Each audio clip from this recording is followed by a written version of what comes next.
Morning walk, gym, সাঁতার লকডাউনে কোনোটাই সম্ভব নয়। তাহলে কি বাড়িতে বসে শুধুই ক্যালোরি গেন আর অবসাদের দিন যাপন? না, আপনি চাইলে এই লকডাউনেও ক্যালোরি ম্যানেজ করে নিজেকে একদম ফিট আর স্লিম করে ফেলতে পারেন।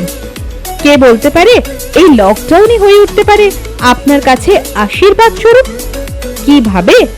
বিস্তারিত জানিয়েছেন বিশিষ্ট ফিজিক্যাল কনসালটেন্ট কুন্তল রায়। যারা মর্নিং ওয়াক করতো বা আশেপাশে এখনো অনেকে যাচ্ছে, যারা বাইরে গিয়ে হাঁটাহাঁটি করছে, সেগুলো একদম বন্ধ করা, একদম ঘরে থাকা এবং ঘরে থেকেই ফ্রি হ্যান্ড এক্সারসাইজ তো আছেই, তার সঙ্গে ছোট ছোট জিনিসপত্র নিয়েও হাতের সামনে যাই পাবে, ছোট জলের বোতল নিয়ে কেউ এক্সারসাইজ করতে পারে। হ্যাঁ, এরকম ধরনের অনেক কিছু এক্সপেরিমেন্ট নিজেরা করতেই পারে। এমন এক্সারসাইজ মানে বাড়িতে তো খুব অন্যরকম এক্সারসাইজ করা যাবে না, তাই সেখানটাতে ধরুন শোল্ডার রোলিং হলো, তারপরে ওয়েস্ট রোলিং হলো, আর্ম স্ট্রেস হলো, এরকম ধরনের এক্সারসাইজ গুলো করে প্রথমে আস্তে আস্তে বডিটাকে একটু মোবিলাইজ করে নিতে হবে। সেইটা করার পর তারপরে একটুখানি জগিং করলেন হালকা, যার যেরকম ক্যাপাসিটি তার উপর বেস করে প্রথমে ধরুন 15 থেকে 20 সেকেন্ড করা হলো। তারপরে সেই 15-20 সেকেন্ডটা যদি ক্যাপাসিটি বাড়তে থাকে আস্তে, কারণ আমাদের ছুটিটা কিন্তু অনেকটা লেন্দি, হ্যাঁ, মানে 2-3 দিনের ছুটি নয়, প্রায় 1 মাসের মতন ছুটি। সেই জন্য আমরা গ্র্যাজুয়ালি এইটাকে বাড়াতেই পারি। প্রথমে আমরা 3-4 দিন 20 সেকেন্ড করে জগিং করলাম, তারপরে সেই জগিং এর পরিমাণটা 20 থেকে 30 সেকেন্ড করলাম। এইভাবে গ্র্যাজুয়ালি নিজের শরীরের উপর বেস করে সেটাকে বাড়াতে হবে। এটা গেল 1 নম্বর। তারপরে করা যেতে পারে জাম্পিং জ্যাক। জাম্পিং জ্যাক হচ্ছে লাফিয়ে দুদিকে দুটো পা যাবে আর তার সঙ্গে রিদমিক ওয়েতে হাত দুটো উপর দিকে উঠবে, ঠিক আছে? এবার এইটা করবার জন্য সেম, প্রথমে আমি 15টা করলাম, বা কারোর যদি মনে হয় একটু বডি ওয়েটটা বেশি, সে অনেক বেশি উঠতে পারে না, অনেক আনহেলদি, অনেক দিন কিছু করেনি, সেই জন্য তার প্রথমে 10টা করে করা উচিত। 10টা করলো, 10 সেকেন্ড রেস্ট নিল, আবার 10টা করলো, এইভাবে 2-3বার করতে পারে। তারপরে গ্র্যাজুয়ালি সবকটা এক্সারসাইজ রিপিটেশন গুলো আস্তে আস্তে বা টাইমটাকে আস্তে আস্তে বাড়াতে হবে। এইটা গেল হচ্ছে আপনার কার্ডিও দিকে। তারপরে করা যেতে পারে মাউন্টেন ক্লাইম্বিং। মাউন্টেন ক্লাইম্বিংটা করতে গেলে এখন সুন্দর করে মাটির মধ্যে যেভাবে পুশ আপ মারে, এই জিনিসটা সবাই জানে মোটামুটি, যে পুশ আপ কিভাবে মারতে হবে, সেই পজিশনে থাকতে হবে। তারপরে একটা পা সামনে আসবে লাফিয়ে, আবার একটা আর করে অল্টারনেট করে একবার লেফট একবার রাইট, একবার লেফট একবার রাইট করে, যেমনি করে দাঁড়িয়ে আমরা স্কোয়াট জগিং করেছি, সেটা যদি পুশ আপের পজিশন আমরা স্কোয়াট জগিং করি যেভাবে করবো, ঠিক সেম জিনিসটা করতে হবে। তার প্রসিডিওর সেম, প্রথমে 10টা 12টা 15টা নিজের শরীর বুঝে, নিজের ক্যাপাসিটি বুঝে, নিজের কার্ডিওভাস্কুলার সিস্টেমের স্ট্রেংথ বুঝে প্রথমে ধীরে ধীরে করতে হবে, তারপরে গ্র্যাজুয়ালি সেটা রিপিটেশন বাড়াতে হবে। এটা গেল একটা পার্ট, কার্ডিও শেষ। তারপরে আমরা কি করতে পারি, ফ্রি স্কোয়াট করতে পারি। ফ্রি স্কোয়াট করলে কি হবে, পায়ের মাংসপেশির স্ট্রেংথ বাড়বে, শেপ সুন্দর হবে, এবং পায়ের এক্সারসাইজ করলে সবচেয়ে প্লাস পয়েন্ট, সবচেয়ে বেশি শরীরের ক্যালোরি বার্ন করে। আর সেই জন্য কি হবে, শরীরের মধ্যে এক্সট্রা মিট জমকে একদমই দেবে না, এক্সট্রা ক্যালোরিজ বার্ন হবে, পায়ের স্ট্রেংথ বাড়বে, এবং ওভারঅল বডির থেকে ক্যালোরি বার্ন হবে অনেক বেশি। তারপরে আমরা করতে পারি লাঞ্জেস।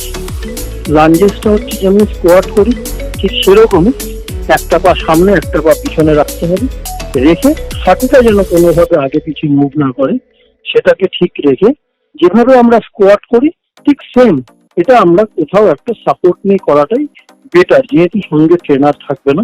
তাই জন্য একা একা করবার জন্য আমি প্রত্যেককেই বলবো যেন সাপোর্ট নিয়ে করে। যদি এই লাঞ্জেসটা করে, এটা আমি বলবো স্ট্যাটিক লাঞ্জেস, মানে একটা পা সামনে থাকবে একটা পা পিছনে থাকবে, ঠিক ওই অবস্থায় রেখে এবার উঠতে হবে এবং বসতে হবে যেরকম সিম্পলি স্কোয়াট করছিল, কিন্তু কোনো ক্ষেত্রেই হাঁটুটা যেন পায়ের পাতার বাইরের দিকে বেরিয়ে না আসে। এটা গেল একদম পরিষ্কার পশ্চারের গেল। এইটার পরে আমরা যাব আস্তে আস্তে পুশ আপস করতে পারি। যারা ছেলেরা আছে পুশ আপ করতে পারে খুব ভালো, অনেক মেয়েরাও আছে ফিট, তারাও করতে পারে। যদি মেয়েদের ক্ষেত্রে পুশ আপ করতে অসুবিধা হয়, সেক্ষেত্রে তারা হাঁটুটাকে মাটির মধ্যে রেখে দিয়ে তারপরে হাফ পুশ আপ করতে পারে। এটা একটা মডিফাই ওয়েতে করা।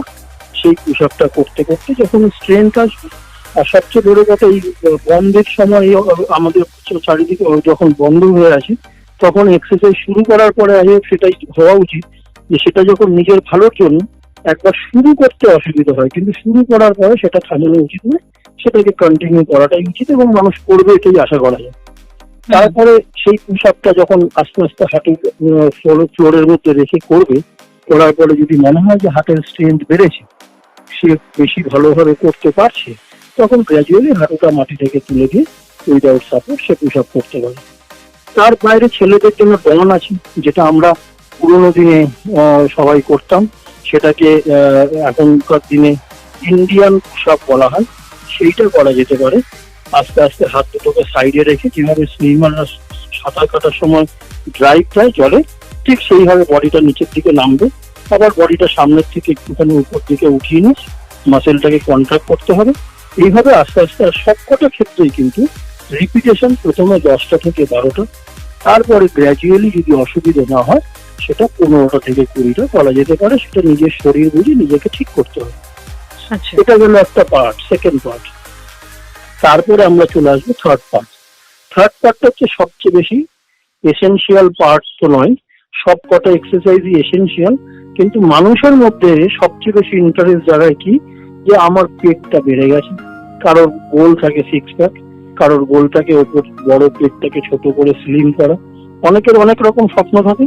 সেইখান থেকে বের করেও আমি বলবো পেটের এক্সারসাইজ করা কিন্তু শুধু পেটের গুলি তৈরি করা বা পেটটাকে মোটা থেকে রোগা করা নয়। আমরা প্রচুর মানুষকে দেখেছি যারা বছরের পর বছর লক্ষ লক্ষ ক্রাঞ্চেস করে যাচ্ছে, কিন্তু পেটটা যেরকম ফোলা ছিল সেরকমই থাকছে। তাহলে প্রশ্ন যে তাহলে আমরা সিট আপ স্টার করি কেন? বিকজ আমাদের পেটের মধ্যেও কিছু মাসেল আছে, সেই কোর মাসেলটাকে কিন্তু স্ট্রং করতে হবে। আর সেই কোর মাসেল স্ট্রং করতে গেলে কোর মাসেলের ওয়ার্কআউটটা ম্যান্ডেটরি, এটা হচ্ছে পার্ট। সেই জন্য আমাদের কিছু এক্সারসাইজ আছে। কি কি এক্সারসাইজ?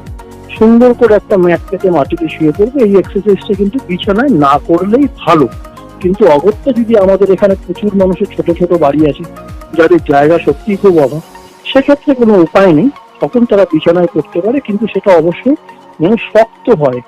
কিন্তু একদম ওই পিলোর উপরে শুয়ে যেন এক্সারসাইজ না করে, সেটা কিন্তু ব্যাড ফর হেলথ। অর্থাৎ মাটিতে শুয়ে দুটো পাকে আস্তে করে ফোল্ড করে রাখতে হবে।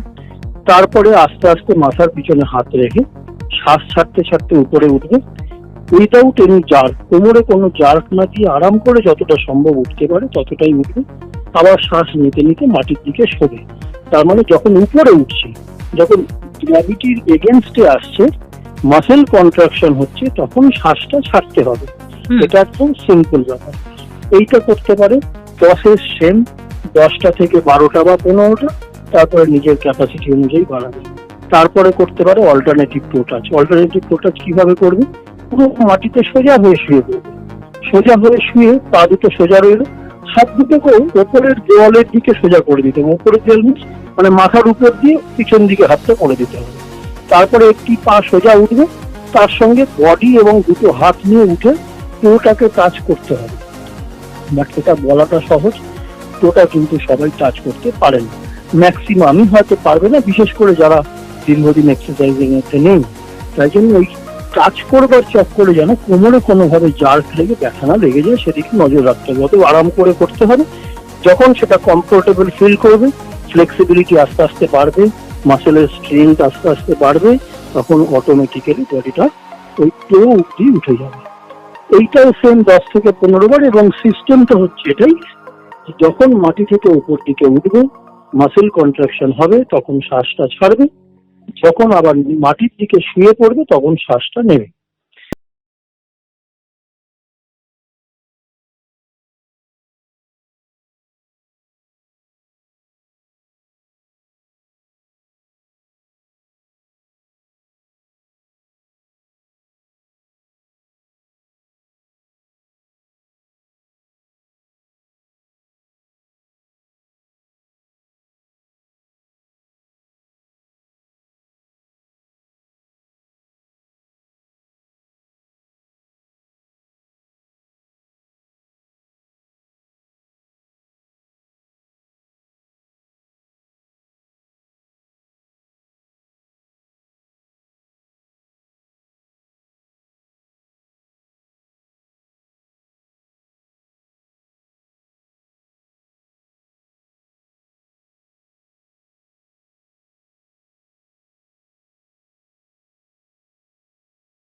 এটা করতে হবে এবং সময়টা তার উপরে বেস করেই হবে।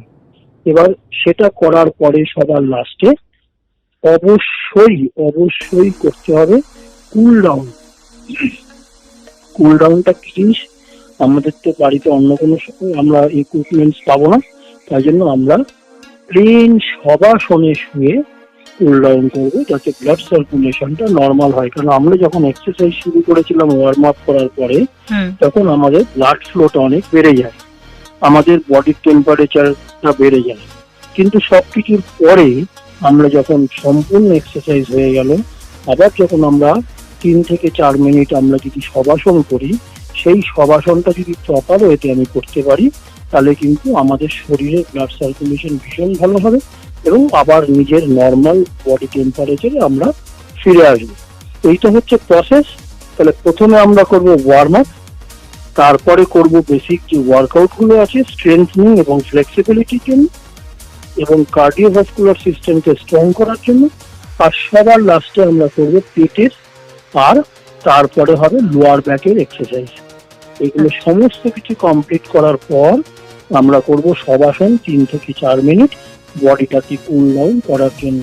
আর এই এক্সারসাইজের শিডিউলটা প্রত্যেকে নিজের মতন করে রিপিটেশন এবং সেটটা তৈরি করবে নিজের শরীরের শক্তির উপর বেস করে।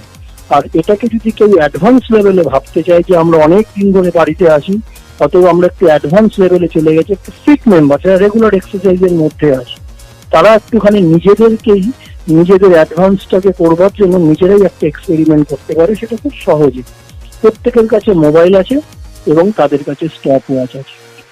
তাই তারা এই এক্সারসাইজ আমি যেগুলো বললাম, সেই এক্সারসাইজ গুলোকে একবারে একটা একটা করে সেট করে সবকটা করলো, করবার পরে তারা স্টপ ওয়াচ চালিয়ে করবে, যাতে কতক্ষণ সময় লাগলো সেটা দেখবে। হয়তো দেখা গেল সে, আমি একটা এক্সাম্পল দিচ্ছি, যে প্রথম সেটটা শেষ করতে হয়তো 8 মিনিট টাইম লাগলো বা 9 মিনিট টাইম লাগলো। এবার আমাকে ঠিক করতে হবে যে আমি 3টে সেট করব, আমার শরীর ভালো রেসপন্স করছে, আমার শরীরের হাতে পায়ের ব্যথাগুলো চলে গেছে, আমি এক্সারসাইজটা ভালো করে করতে পারছি। তাহলে ওই যে 9 মিনিট প্রথম সেটটা করতে লাগলো, পরের সেটটা আমি যখন করব আমার গোল থাকবে 7.5 থেকে 8 মিনিটে শেষ করা। তাহলে আমার রেস্টিং টাইমটা কমে যাবে। তারপরের সেটটা আমি করব হয়তো 6 মিনিটে, তাহলে আমার ইন্টেন্সটা অনেক বেড়ে যাবে। সো হাই ইন্টেন্সিটি কার্ডিওভাস্কুলার সিস্টেমের জন্য খুবই ভালো। এইভাবে আমরা এক্সারসাইজ নিজেরা মডিফাই করতে পারি। আচ্ছা, পাশাপাশি আরো একটা কথা খুব গুরুত্বপূর্ণ এই মুহূর্তে আমাদের জন্য, সেটা হচ্ছে আমাদের খাওয়া দাওয়া। আমরা তো এখন বাড়িতে আছি এবং আমাদের প্রত্যেকেরই লাইফস্টাইলটা একদম আলাদা হয়ে গিয়েছে। তো এই যে খাওয়া দাওয়ার ব্যাপারটা বা খাওয়ার সাথে যে গ্যাপের ব্যাপারটা, সেটার ব্যাপারে আপনি কি বলবেন? মানে আমরা তো জানি যে আমাদের যে ফুড হ্যাবিটস বা খাওয়া দাওয়া এবং তার সাথে যে ফুডের যে মানে গ্যাপটা, সেটাও একটা খুব গুরুত্বপূর্ণ জায়গা। সেখানে আপনার কি সাজেশন? হ্যাঁ, এটা একটা খুব মূল্যবান। সেটা শুধু আমরা এই ছুটির মধ্যে আছি বলেই যে আমাদের ডায়েটটা প্রপার করতে হবে তা নয়, এটা আমাদের সারা বছর করতে হবে। এক্সারসাইজ আমাদের যতটা ভালো রেজাল্ট দেবে, আমাদের ততটাই ভালো কিন্তু ডায়েট করতে হবে। কেন আমরা খুব ভালো জানি যে বিজ্ঞানের ভাষায় 70% বডির এফেক্ট বা রেজাল্ট আমরা কিন্তু পাই ডায়েট থেকে। 30% শুধু আমরা শেপটা ঠিক করার জন্য আমরা কিছু এক্সারসাইজের থেকে রিটার্ন পেতে পারি। অর্থাৎ ডায়েটটা কিন্তু ম্যান্ডেটারি, ডায়েট আমাদের সবসময় ভালো রাখতেই হবে। এবার সেই ডায়েটটা করতে গেলে আমরা সবচেয়ে বড় সমস্যার কথা এটা, যে আমরা এখন যে পরিস্থিতির মধ্যে আছি, আমরা কিন্তু কেউ ইচ্ছা করে বাড়িতে বসে আছি তা নয়। পরিস্থিতি আমাদের বাড়িতে বসতে বাধ্য করেছে, এবং শুধু বাধ্যই করেছে না, আমরা কিন্তু আমাদের ইচ্ছা মতন সব রকমের যে খাওয়া দাওয়া একদম এভেলেবেল পাচ্ছি তাও কিন্তু নয়। আর যতটা সম্ভব বাজারে কম যাওয়া যায় ততই সেফ। সেই জন্য আমি অ্যাজ এ প্রফেশনাল কখনোই কাউকে বলবো না যে এখন একটা ভালো স্ট্রিক্ট ডায়েট করতে গিয়ে সে বারবার বাজারে শরণাপন্ন হোক, যাতে তার আবার সমস্যা অন্য দিক দিয়ে বাড়তে পারে। তাই জন্য আমি বলবো, যার যেরকম পরিস্থিতি, যার যেরকম সামর্থ্য এবং ঘরোয়া যে সরঞ্জামগুলো তাদের কাছে এভেলেবেল, তার মধ্যে থেকেই তারা খাওয়া দাওয়া করুক। খালি আমি টিপসটা দেবো এখন এইটুকুনি, সেটা একদম সাইন্টিফিক্যালি, যখনই খাবেন প্রচুর পেট ভরে একবারে খাবেন না, কোয়ান্টিটিটা থাকবে কম, কিন্তু আপনি একবারের জায়গায় 3 বার খান। আমি অন্তত বলবো এই ছুটির দিনে সকালে একটা ব্রেকফাস্ট অবশ্যই খাওয়া উচিত। তারপরে লাঞ্চটা খুব বেশি হেভি না করে লাঞ্চ আর ব্রেকফাস্টের মাঝখানে একটা গ্যাপ, অন্তত 2.5 থেকে 3 ঘন্টা গ্যাপে কিছু একটা খাওয়া। সেখানে যে কোনো ফ্রুটস খাওয়া যেতে পারে। তারপরে যদি পসিবল হয়, আর তারপরে বিকালবেলা বা সন্ধ্যাবেলা আমরা খুব সুন্দর করে একটুখানি হালকা মুড়ি খেতে পারি বা খই টাইপের জিনিস খেতে পারি। আর সেইটা হওয়ার পরে ডিনারটা কিন্তু আমাদের যেহেতু ছুটির দিন, আমি ব্যক্তিগতভাবে নিজের অভিজ্ঞতাটা শেয়ার করছি যে সেখানটাতে আমাদের কোনো কিছু নিয়ম করে বরং হচ্ছে না। সকালে উঠছি দেরিতে, রাত্রে শুচ্ছি দেরিতে, তারপরে আমাদের খাওয়া যখন ইচ্ছা তখন করছি, যেটা একদমই করা উচিত না। আমাদের রাতের ডিনারটা কিন্তু 8:30 থেকে 9টা, বরং এটাই আইডিয়াল টাইম যে আমরা সবসময় যারা কর্মব্যস্ত অনেক রাত করে বাড়ি ফিরি, তারপরে সংসার বা ঘরের কাজ শেষ করে খেতে খেতে আমাদের 10টা-11টা বাজে, এবং আমরা সবসময় এক্সকিউজ দিই যে আমার পক্ষে আর্লি ডিনার করা পসিবল নয়। অর্থাৎ এখন কিন্তু সেই টাইমটা যে কোনো ভাবে আমাদের কাছে এসছে নিজেদেরকে একটু পরিবর্তন করা। তো আমরা চেষ্টা করবো 8:30টার মধ্যে ডিনারটা, যদি পসিবল না হয় ম্যাক্সিমাম 9টা, তার মধ্যে ডিনার, এবং সেটা অবশ্যই একটু লাইট খাওয়া। এটা গেল একটা। এই জন্য আমি স্পেসিফিক কোনো খাবারের কথা বলছি না, আমি বলছি কোয়ান্টিটিটা একবারে বেশি না রেখে 3-4 বারে ভাগ করে দেওয়া হোক, এবং সেখানটাতে বারবার করে কিছু খাওয়া হোক, সেটা 2.5 থেকে 3 ঘন্টা গ্যাপে। এটা গেল একটা পয়েন্ট। 2 নম্বর পয়েন্ট আমি বাচ্চাদের জন্য বলবো যে তাদেরকে কিন্তু এই সময়ে, যেহেতু একটা পারিপার্শ্বিক একটা খারাপ আবহাওয়া চলছে, তাই জন্য ওদের একটু হেলদি খাবার দাবার দেওয়া উচিত। তাই তাদেরকে কমপ্লেন দেওয়া যেতে পারে, তাদেরকে আরো বিভিন্ন রকমের দুধ দেওয়া যেতে পারে, এবং এই সমস্তর মধ্যে দিয়ে তাদের জন্য একটু বাদাম এনে রাখা যেতে পারে, হেলদি খাবার। এই সমস্ত গুলো একটুখানি বেশি করে দেওয়া উচিত। আর তার বাইরে আমি বলবো যে একটা মাছ বা চিকেন টাইপের জিনিস বা ডিম, এগুলো কিন্তু এগুলার একটুখানি খাওয়া উচিত। কেন? শরীরের প্রোটিনটা ভীষণ দরকার, এবং আমরা এই প্রোটিনটা কিন্তু মার্কেটে এভেলেবেল আছে এই সমস্যার মধ্যে। তাই আমরা কিন্তু অনায়াসে একটুখানি এনে রেখে দিতে পারি বা ফ্রিজেও রেখে দিতে পারি, সেখান থেকে নিয়ে আমরা এটা বাচ্চাদেরকেও দিতে পারি, বড়রা তো অবশ্যই খেতে পারেন। তো প্রোটিনের একটা ব্যালেন্স ডায়েট রাখা উচিত, এবং কার্বসটা রাতের দিকে যতটা কম খাওয়া যায় ততই ভালো। দুপুরে লাঞ্চে হালকা কার্বস নেওয়া যেতে পারে, আর ব্রেকফাস্ট আর লাঞ্চের মাঝখানে অবশ্যই যে গ্যাপটা হবে সেখানটাতে অবশ্যই কোনো রকম ফ্রুট জাতীয় কিছু খাওয়া যেতে পারে যদি পসিবল হয়। আর লাঞ্চ এবং ডিনারের মাঝখানে কেউ গ্রিন টি খেতে পারেন, কেউ ব্ল্যাক টি খেতে পারেন, কেউ মানে ব্ল্যাক কফি খেতে পারেন, মানে উইদাউট সুগার। আমি বলতে চাইছি যে কোনো কিছু খাওয়া যেতে পারে।